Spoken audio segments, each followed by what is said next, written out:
It's Messi!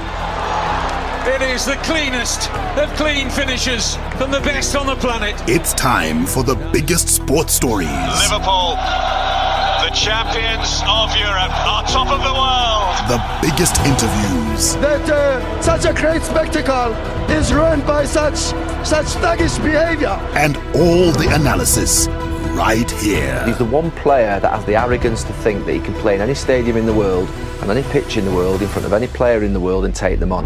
Every weekday, it's my sport, it's your sport. It's ZiFM Sport. Let's join the team for the biggest show in the world of sport on ZiFM Stereo. My station, your station. It's a very good evening, Zimbabwe. It is ZiFM Sport on your favorite station, ZiFM Stereo, and your favorite sports team is here. Mike Madoda, Chris Midzi, Alois Bunjira, Sean Tafirenyika, our producer, doesn't say much on the show, but does a lot behind the scenes. And this wouldn't happen without his tireless efforts that ensure that every single weekday we are here with you, just like we are today on Top Hit Tuesday. My name is Barry Manandi, and on the home front, declining standards in Matabeleland schools cricket is a cause for concern for Zimbabwe national under-19 coach Prosper Utseya. We'll hear from him and hear the thoughts of the ZiFM Sport team. In international sports news, we also have our staple, the Formula One report, which is proudly brought to you by Zimoko, where Lewis Hamilton has slammed his penalties at the Russian Grand Prix as, quote, ridiculous, and claims Formula One stewards are trying to stop him after finishing third behind Valtteri Bottas and Max Verstappen on Sunday. We'll then have more international sports news for you in around the world in 60, starting in France, where Rafael Nadal began his quest for a record-extending 13th French Open title with a straightforward first-round win, while Dominic Thiem avoided a New York hangover by opening his campaign with a convincing display. In Dubai, Royal Challengers Bangalore came out on top after a super over at the end of an incredible IPL match against the Mumbai Indians. And in the United States of America, the LA Clippers have fired head coach Doc Rivers after 7 seasons in charge. It's Top Hit Tuesday, so obviously you want to look out for our play of the day right in the middle of the show. And after that, we get into the beautiful game kicking off in the Premier League, where Jurgen Klopp has said he's been blown away by the standards Liverpool have set at the start of their title defence after coming from behind to beat Arsenal 3-1 at Anfield. In Ligue 1, Paris Saint-Germain head coach Thomas Tuchel criticised his players for easing off the pace in matches and being defensive, despite the team registering their third successive win against Reims this past weekend. In news from La Liga, Barcelona are set to return to Manchester City with another formal offer for centre-back Eric Garcia as the Camp Nou Giants try one last time to secure a deal for their former player. And in the Bundesliga, according to former Borussia Dortmund captain Sebastian Kehl, the expectations on Erling Haaland are higher than they ever were for Robert Lewandowski when he joined the club. Our power play now on Top Hit Tuesday. This is Akulalegi. It's something Soweto. It's featuring our girl out of Manicaland, Samanyika Shasha. And DJ Mapurisa Kabza De Small, they join on this track as well. Top Hit Tuesday, everybody. The Warriors, the Chevrons, the Cheetahs, the Mighty Warriors, and the Sables. From the pool to the track to the field, we are Team Zimbabwe.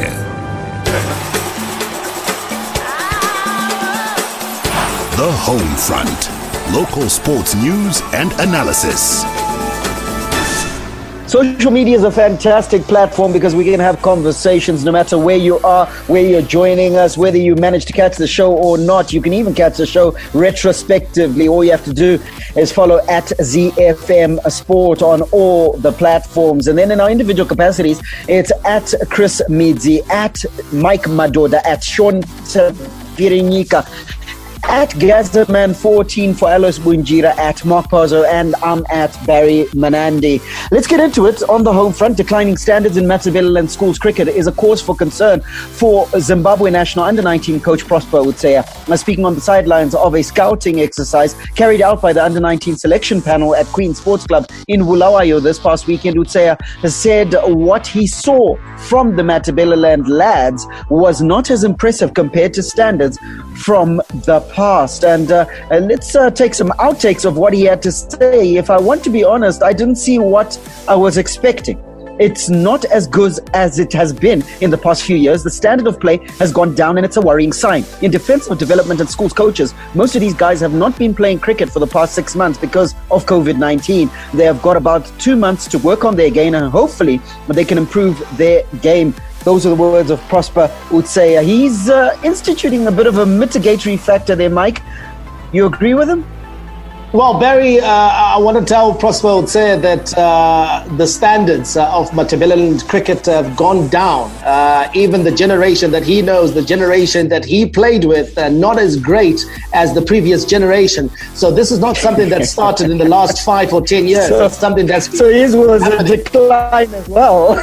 Yeah, his was a decline because, Barry, you'll know the quality of cricketer that used to be produced out in the South. In fact, the South actually produced some of our finest cricketers. Heath Streak, of course, leading the way. Henry Olonga, the first black test cricketer for Zimbabwe. Guy Whittle, Andy Whittle, Mpumelelo Mbangwa. The list is endless of really good cricketers that came out of the South. Now, there's a reason why. If you're a traditionalist, you look at the demise of some of the former top schools out in Matabeleland, notably Plumtree High School, which produced Henry Olonga, is a pale shadow of its former self. Christian Brothers College, which had a rich cricketing heritage, is not as good or as strong as it used to be. And Milton High School has fallen drastically away, as have most government schools out in Bulawayo. So that's one of the primary reasons why we're not producing as many cricketers as we have. We then had the period, Barry, post-1992, where we had Zimbabwe cricket engage some coaches, send them out into the high-density suburbs, and then we had a surge. A new generation of cricketers come forth from the high-density suburbs, but it shows you that that program has fallen badly away if the numbers are not matching the expectations of our national selectors, because only 26 youngsters actually showed up for the trials that were held out in Bulawayo. That's not a big number at all. And Mike pointing out 2 possible factors there, Chris. The development structure having been shifted and changed, where Zimbabwe Cricket was actively involved in ensuring that the schools had quality coaches. And then number 2, being that the schools themselves, the level and quality of the schools has drastically gone down. And therefore, you're going to see a drop-off in the quality of all things around those schools. Where do you fall on those 2 arguments? It's a bit of both, to be honest. And I think it's almost the same argument that when you don't have as many children or as many students playing the sport, you're going to have, first of all, a reduction in the pool that you're able to select from. You've got less chances of finding those gems that Mike was talking about, even in areas like Mpopoma, Emakhandeni, where at the moment you're not likely to find students who are playing the sport at the very highest level or who want to play it at the very highest level, which is why you have such a low turnout. So it's that, and I think it's also the idea of that ladder that we consistently talk about, that young people are not seeing that ladder of where can I take this as a career anymore in terms of any kind of sport in Zimbabwe, but especially cricket. So I think that's another key factor, is there's nothing to look forward to anymore, or at the moment, students don't see it. Barry, if the traditional sport out in Bulawayo, football, is suffering, if teams like Highlanders are suffering because they don't have as big a pool of students to pick from like they used to in previous years, what more from cricket, which is considered in many circles an elite sport, where you need equipment to play the sport and you need a different sort of facility to play on. So it's something that's plaguing not just cricket, but also plaguing football. The effect is certainly greater in cricket. And I'm glad you bring in the issue of the football side, because in truth, this argument can be extrapolated across our entire sporting disciplines, our entire sporting code. So I want to bring Alois into the conversation and ask about the elements of development as a whole. Should this be a red flag for the Ministry of Sport? Because in truth, if you've got 26 kids showing up for national scouting events, that's a massive concern. You look at the past years where Highlanders would get players from the likes of Mzilikazi, and they could scout players straight from high school. I don't think they can do that now. This is a massive red flag that we all, as a sporting family, should take note of and fix. Yes, but it's actually tragic. National trials and you get 26 aspiring players to want to play for the national team. It's crazy. It's actually sad. Some of these things some people will need to cry about it. Grabowski used to say, there's something like this, you need to cry. I think it's about leadership. But if you ask me, it's about leadership and the will to actually, the passion to have sport excelling in the country, because it starts with development. Where does development start? It starts by planting that seed of interest in the youngsters. Alois, no, we're not going to allow you to just ask a question. You got to give us an answer as well. Where does development start? It starts from planting the seed. It starts from making awareness. It starts from making sports look fabulous. You need to create a platform where the youngsters, Chris talked about it. He said youngsters need to expect, where am I going? Where do I want to go with this sport? So you need to create a platform where sport is glamorous, where kids can actually feel, I will need to play. Go out there. The cricket of the national team cricketers, when was the last time they were in Highfield or in Chitumwiza to be seen? To be like, these are the cricketers of Zimbabwe, these are the national. Make the sport popular. Make the kids of today don't even know what cricket is all about. They don't even know the sport. I promise you, 90% of the kids under 15 or so, they don't even know 50% of the cricket rules in the country, because they just don't know where cricket is being played. That's the problem, Barry. Yeah, Barry, if you go back to the 90s, one of the reasons why there was a surge in the numbers of schoolboy cricketers was why? Because we had examples before us. We took a look. Schoolboy cricketers like Henry Olonga, we saw that he could move from Klumchu High School into Matabeleland first class scene, and then into the Zimbabwe national team. Mupemela Lambangwa did the same thing from Milton High School. We had the likes of Clive Chadani, who was at Jameson High School, went to St. George's and played for Mashonaland. We had those examples.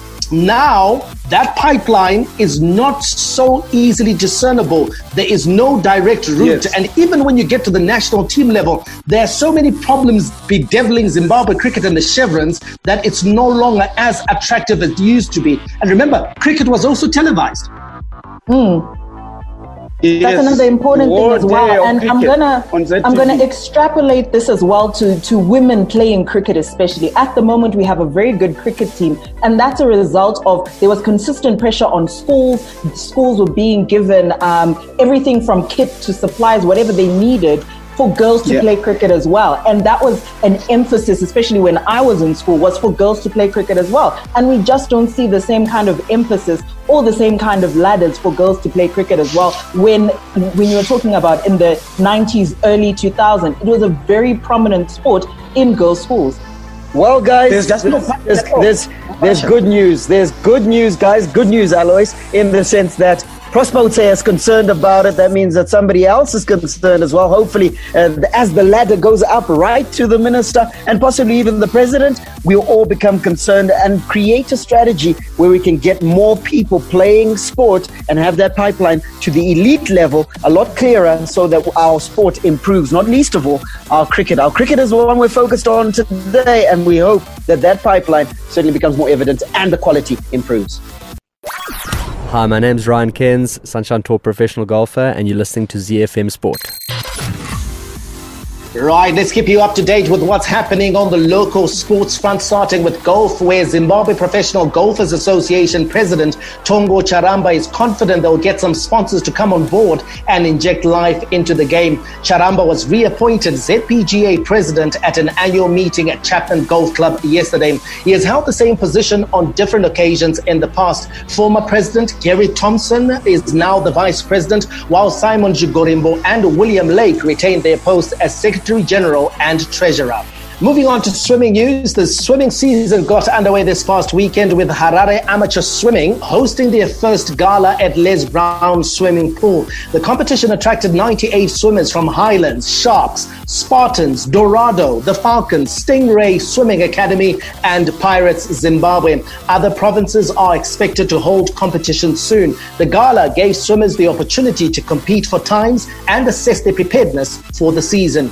Let's wrap it up with football news, where former Highlanders midfield maestro Johannes Ngozo's signature is tipped to take charge of the Betis Academy Zimbabwe, the Bulawayo chapter, where the coaching structure is unveiled within a week. Ngozo, who had highly successful coaching stints with the Bantu Rovers in the Southern Region First Division, has been recommended for the job by Footballers Union of Zimbabwe President Desmond Maringwa. Hi, this is Mike Madoda, and you can catch me and the team for all the latest breaking news out of the world of sport, local as well as international, on your favorite station, my station, your station, ZiFM. We are Z-Team on ZiFM Sport. Z. International Sports News Roundup, where the world comes out to play. From sunny Melbourne to the streets of Monaco, the deserts of Bahrain to the jungles of Brazil, get up to speed on the Formula One Report. The Formula One Report is proudly brought to you by Zimoco, the home of F1 brands Mercedes-Benz and Alfa Romeo in Zimbabwe. Zimoco, specialized service for special brands. All right, now congratulations to our Mercedes driver Valtteri Bottas for winning the Russian Grand Prix this past weekend, and of course to Lewis Hamilton for finishing in P3. This week we're talking about the affordable Haval H1 and H2 and the budget-conscious Mitsubishi ASX. As you know, Zimoco is the home of the Haval brand, China's #1 selling luxury SUV. The Haval H1 is the smallest model in the lineup, and this compact crossover is a smash hit success in global markets and loved by trendy urbanites. Sporting fresh looks and lots of features, the H1 represents a very affordable crossover attitude. Well, it's powered by a 1.5-litre petrol engine with 5-speed manual transmission and with raised ground clearance. It's a confident runner in the urban jungle or on gravel roads. The host of entertainment features also makes sure that the road trip never gets boring. Furthermore, all Haval vehicles like the H1 have been designed to meet global safety standards with dual front airbags and ABS brakes, as well as ISOFIX child seat mountings.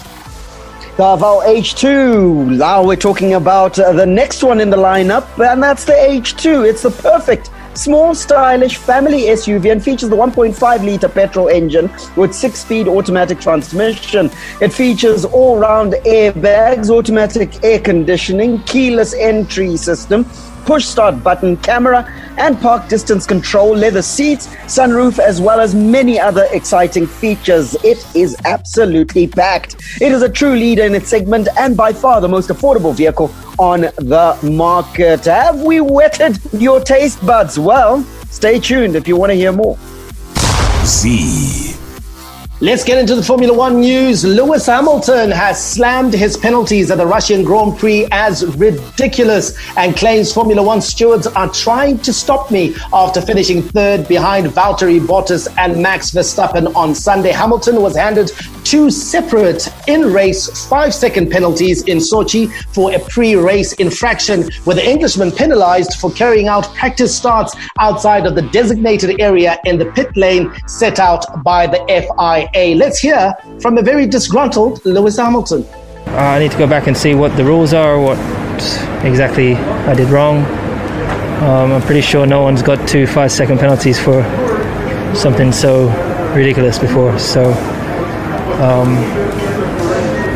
I didn't put anyone in danger. I've done this at a million tracks over the years, never been questioned on it. So yeah, but it is what it is. So pretty tough penalty, and then considering you got 2 more penalty points as well, which leaves you just 2 short of 1 race ban. Yeah, that does it seem excessive? I mean, I'm not a steward, so yeah, of course it is. They're doing everything. Of course it is, but it's to be expected. They're trying to stop me, aren't they? So you really think so? Of course, but it's okay. I need to just keep my head down and stay focused, and we'll see what happens. Z. Chris, I would love to be sympathetic to Lewis Hamilton. I understand his frustrations, but the man should know the rules.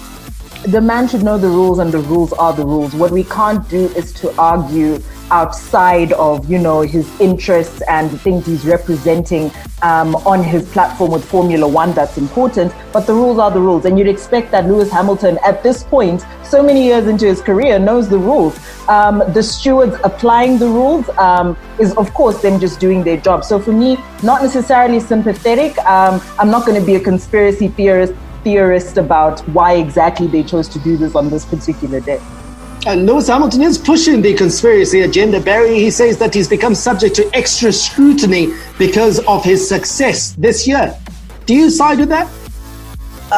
No, I think the stewards generally just manage the race. I think where Lewis could probably ask questions, and this is probably why he was irate on the team radio, is the fact that it was actually his team that told him that he had the license to move a little further in the pit lane for those practice starts. So, in truth, Lewis didn't do anything wrong. He would have started from where he was had it not been for the team that got it wrong. And this is so in this case, Barry, the team is getting it wrong. I mean, he had another penalty in the. In this case, Barry, then why is he turning his attention to the conspiracy theories? Why is he turning his attention to the stewards when it's clearly the Mercedes team that are at fault for him being in this position where he lost out on 10 seconds?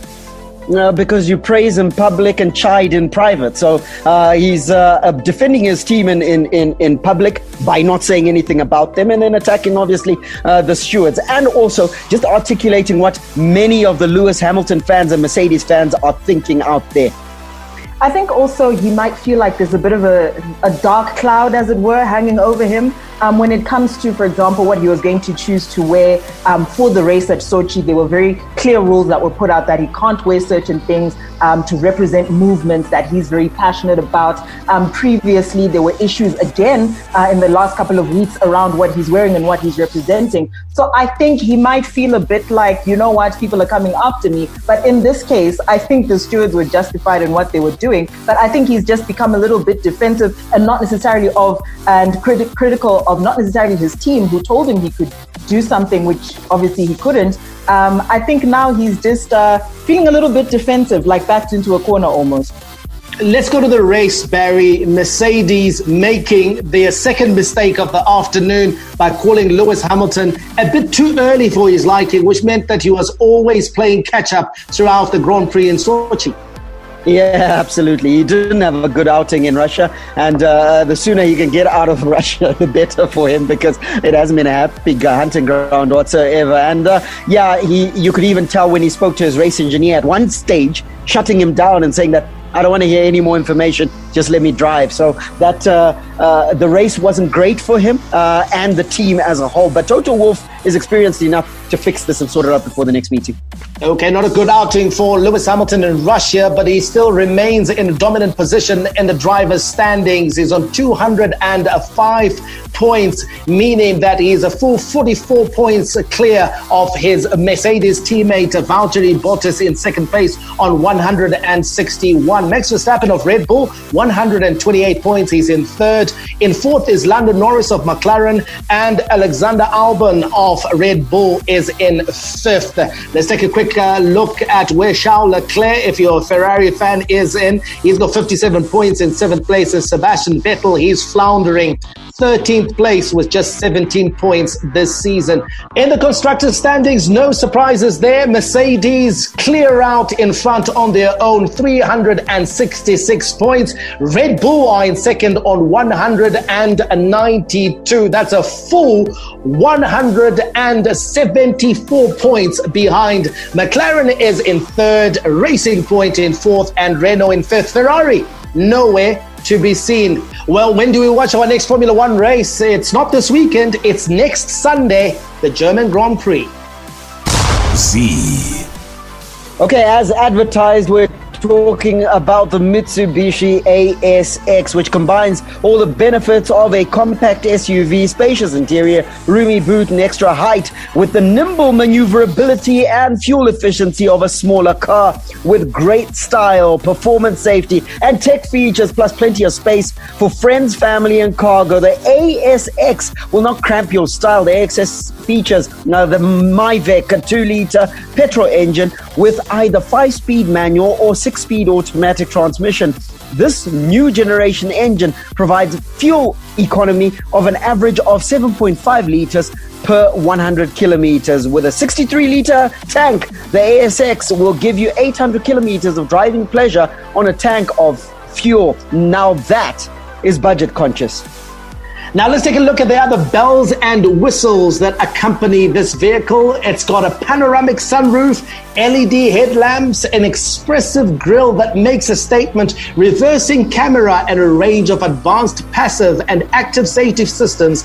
This company SUV is really packed with all the luxury of a larger SUV, and at an unbeatable price. It will not disappoint, and it definitely gives its competitors a real run for their money. Now, all Haval and Mitsubishi models bought from Zimoco have full genuine parts and service backup, as well as 3 years or 100,000 kilometers warranty, and they also include a first free service at 10,000 kilometers. So pop down to our Zimoco showroom at Semlevis Village and test drive these 3 vehicles for yourself. You'll be pleasantly surprised with the quality, reliability, and performance of these vehicles, all at an affordable price. The Formula One Report is proudly brought to you by Zimoco, the home of F1 brands Mercedes-Benz and Alfa Romeo in Zimbabwe. Zimoco, specialized service for special brands. Hi, this is Benjamin Locke. I'm on the Zimbabwe Davis Cup team, and you're listening to ZiFM Sport. Only DSTV brings you the very best football action. Catch all the action from the most popular league in the world, the English Premier League, with some of the world's biggest stars in Sadio Mane, Harry Kane, Sergio Aguero, and Virgil van Dijk. Oh, they did it! I cannot believe it! Catch all the action on the brand new SuperSport Premier League channel on channel 223. Oh, wow! We have the world's best football, only on DSTV. Around the world in 60 seconds. International sports news. Around the World in 60 is proudly brought to you by DSTV. We'll start off in France, where Rafael Nadal began his quest for a record-extending 13th French Open title with a straightforward first-round win, while Dominic Thiem avoided a New York hangover by opening his campaign with a convincing display. Nadal sealed a 6-4, 6-4, 6-2 victory against Belarusian Igor Gerasimov, while Thiem beat Marin Cilic 6-4, 6-3, 6-3 in a battle of the Grand Slam champions. On the ladies' side, Serena Williams admitted she was struggling with the lack of confidence in the opening set of her first round match. Williams edged a tight first set before easing through the second in a 7-6, 6-love victory. We head over to Dubai, where the Royal Challengers Bangalore came out on top after a super over at the end of an incredible IPL match against the Mumbai Indians. Half centuries from openers Aaron Finch and Devdutt Padikkal and AB de Villiers' stunning 55 from 24 balls helped RCB to a commanding 201 for 3 from their 20 overs. Mumbai almost pulled off a dramatic run chase after Aishan Kishtan's 99 as Mumbai equaled Bangalore's score of 201. Bangalore then kept down Mumbai to 7 in the super over, a score they surpassed with RCB skipper Virat Kohli hitting the winning boundary on the final ball. We touched down in the United States, where no surprises, the LA Clippers have fired head coach Doc Rivers after 7 seasons in charge. The Clippers, who signed all-stars Kawhi Leonard and Paul George last summer, fell well short of expectations this season after surrendering a 3-1 lead against the Denver Nuggets in the Western Conference semifinals. Hi, I'm Clemens Matau, chicken in midfielder. You're listening to ZiFM Sports. The big leagues, the big teams, the big players. The beautiful game on ZiFM Sport. All the rivalry. Here is Harry Kane for Tottenham. Oh, what a goal! A classic derby goal from Harry Kane. Catch him if you can.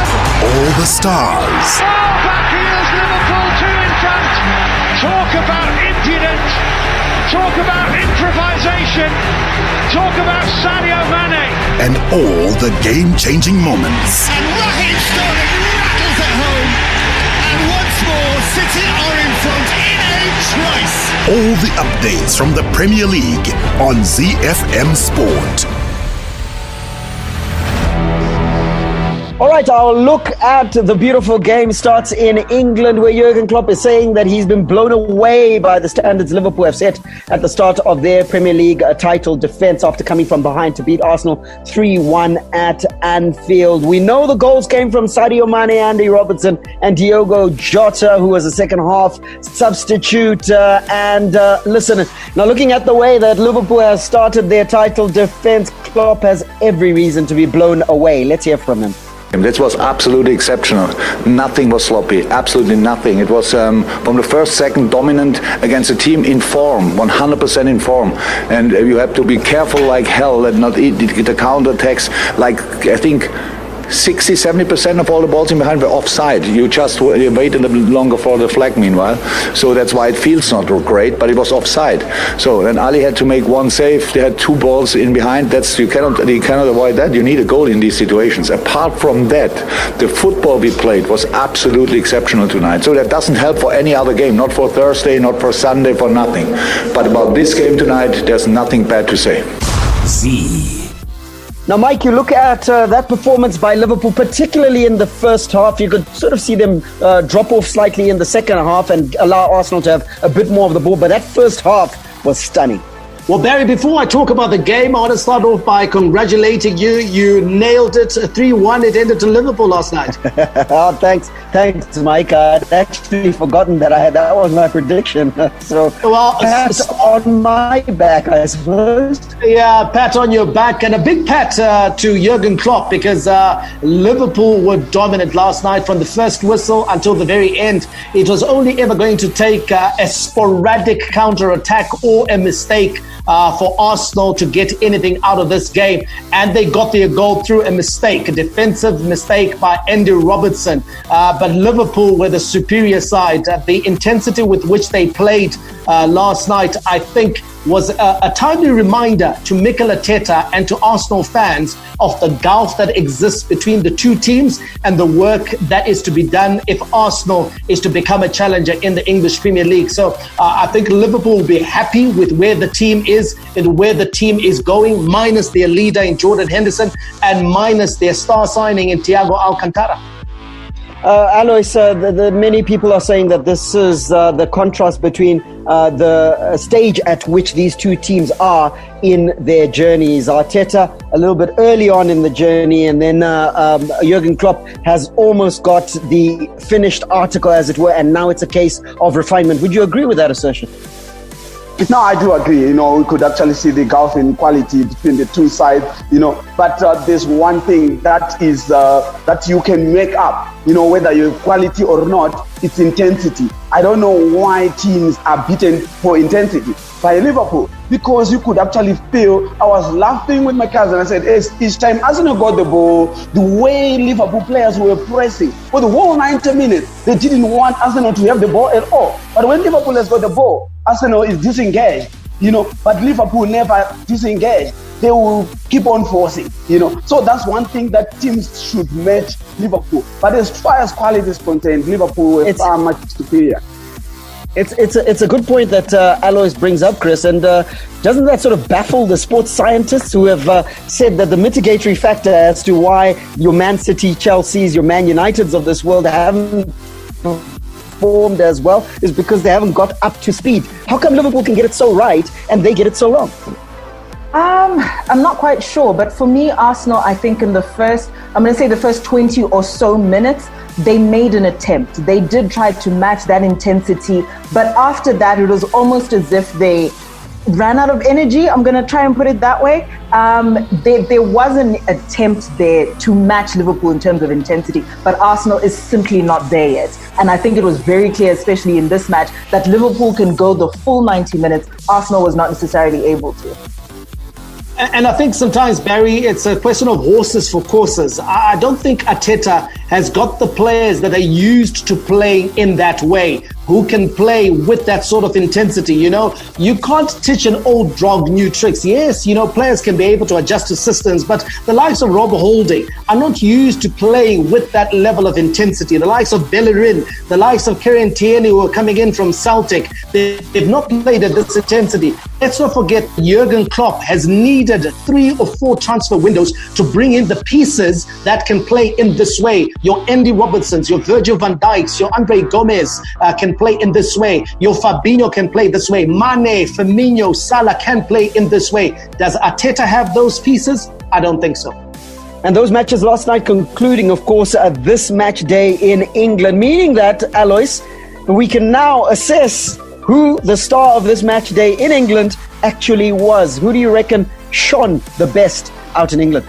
Yeah, I think the star of the week for me comes from a team that unexpectedly beat Manchester City by 5-2. You know, he scored a hat-trick. That's Jamie Vardy. You know, I enjoyed the game. You know, this one team that actually played close to the intensity of Liverpool. As far as I can see, the intensity is almost there. Not as good as Liverpool, but they have got that. And Jamie Vardy play with that intensity for 90 minutes. He is a handful and he scores goals. And I like him. And I think he is one of the best strikers in England at the moment. So he gets my nod. Player of the week in the EPL. Jamie Vardy is the star of the week, according to Alois Bunjira, and we can't argue with that assertion. The action doesn't stop, guys. It comes thick and fast. And tonight, it's Carabao Cup 4th round action. London rivals Tottenham and Chelsea clashing, one of the headline ties of course, this 4th round, and that's happening tonight. Let me get the pre-match thoughts very quickly of Chris. You've got Chelsea with their young guns, having made all the signings that they have. Tottenham, easily a team in transition. Where does this one go? I'm going to go Chelsea. I think when Chelsea has a very good day out, I think Chelsea, when their pieces come together, when they have your Kai Havertz scoring hat-tricks, then Chelsea, for me, I think these are the kind of matches you win from scoring goals. So for me, Chelsea. Chelsea to do the business over Jose Mourinho's Tottenham Hotspur. Jose, they say he was brought in to win trophies at Tottenham. This is a trophy. He needs to stay in it. Let's see if he will. We'll tell you on tomorrow's show. Neymar, Mbappe, Dibaye, and now Atino Kadebere enjoys a taste of the French football on a ZiFM Sport.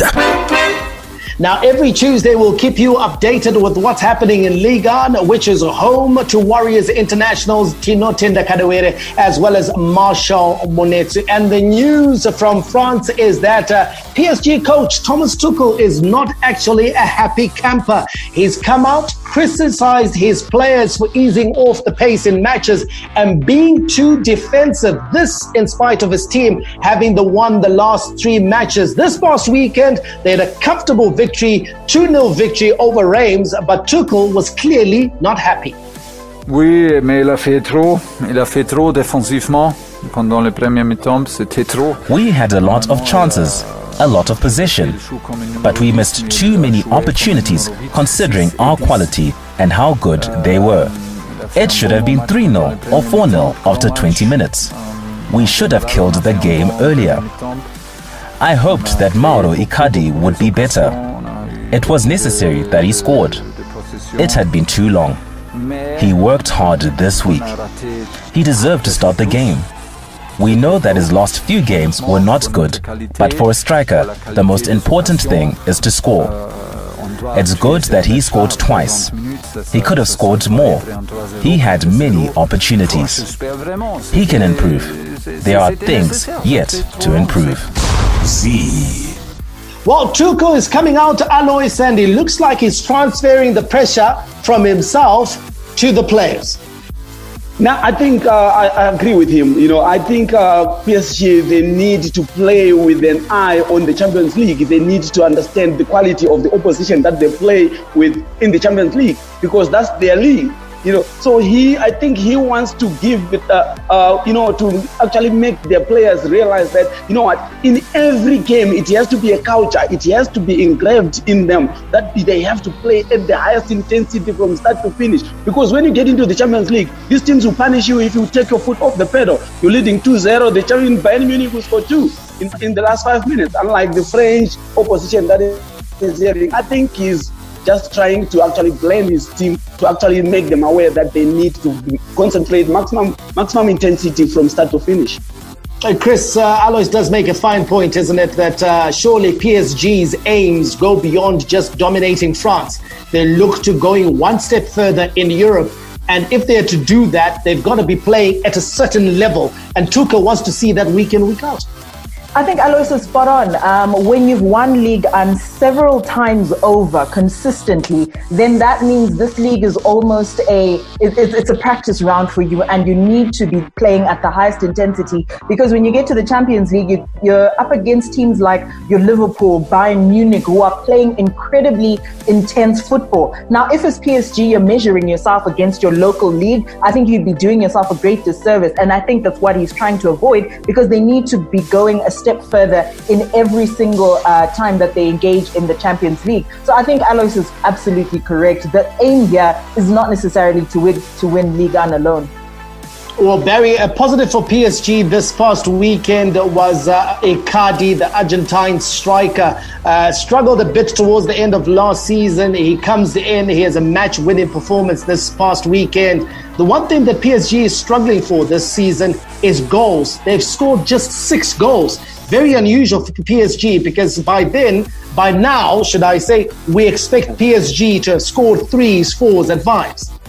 Absolutely, and listen, that's the nature of the league in which they're playing. So it's a surprise to all of us as onlookers, especially when you look at that forward line. I mean, Thomas Tuchel was struggling to find what his best front three would be. Neymar, Kylian Mbappe, Di Maria, Icardi thrown into the mix as well. Good to see Icardi amongst the goals. It presents another headache for Thomas Tuchel, but a good headache at that. But you're so right, Mike. By now we should be hearing that they're handing out 4x4s, but right now they're struggling for goals, and that could be a forebear of things to come, where if they struggle for goals, they're going to struggle to win games. Well, they've just scored 6 goals in 5 matches. Another team that was expected to do well, which is struggling, is Tinotenda Kadawere's Olympic Lyon. They are also struggling to score goals, and they're struggling to get points. They just have 6 points from their 5 matches, and they, like PSG, have also scored 6 goals. Kadawere coming on this past weekend as a second half substitute.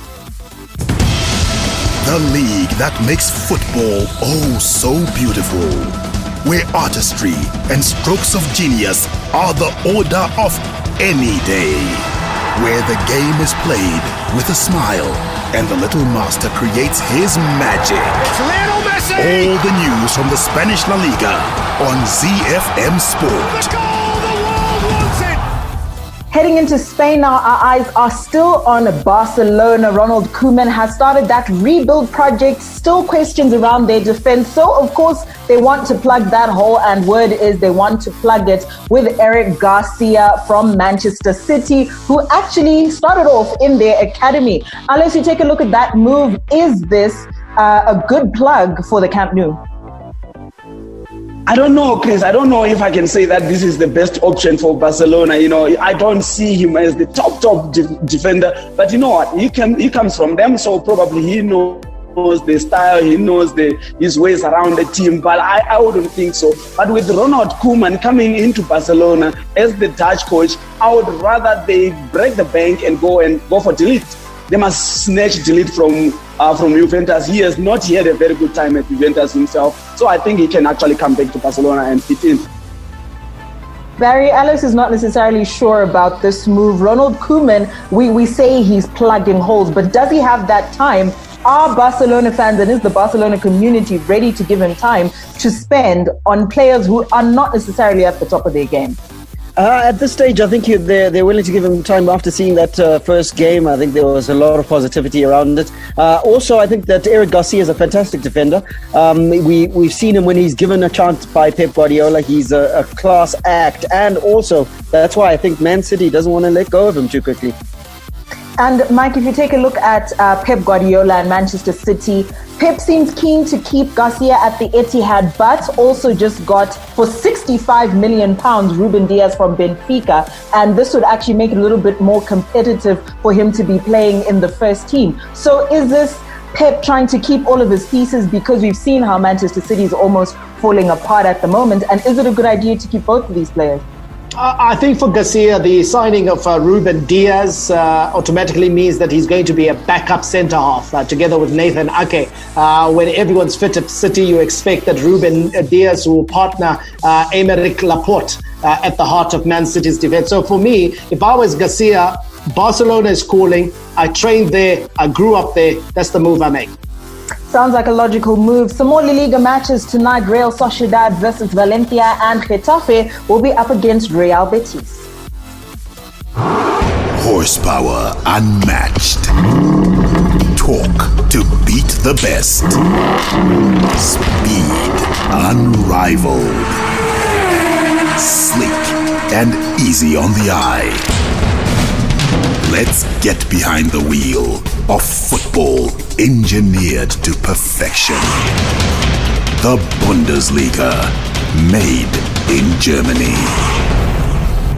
Okay, we're out of time, but before we go, Alois, I want to hear your thoughts of this news coming out of Germany, where Borussia Dortmund former captain Sebastian Kehl saying that Erling Haaland is under more pressure than Robert Lewandowski was when he arrived at Borussia Dortmund. Would you agree with that? Or is Haaland just a victim of his own success? Yeah, but you're very right. I think Haaland is just a victim of his own success. And when Lewandowski came, probably, yes, he didn't have much pressure because a lot was not expected from him because he was not that big player. But Haaland arrived as an instant hit at the club. Probably that's why they are saying that. But I would not expect the